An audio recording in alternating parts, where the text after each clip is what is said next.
ये हम आपको खबर दे रहे हैं बागबानपुरा लाहौर से। पीटीआई की एमएनए डॉक्टर नशीन हामिद मेराज ने अचानक मुस्लिम हाई स्कूल बागबानपुरा का विज़िट किया।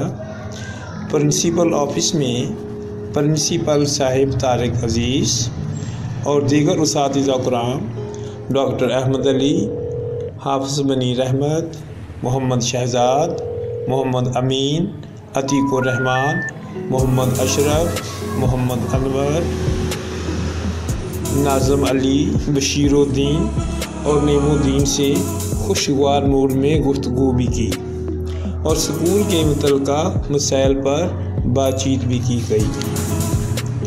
एमएनए डॉक्टर नशीन ने क्लासरूम्स में जाकर तलबा को तालीमी अफादियत के बारे में ब्रीफिंग भी दी।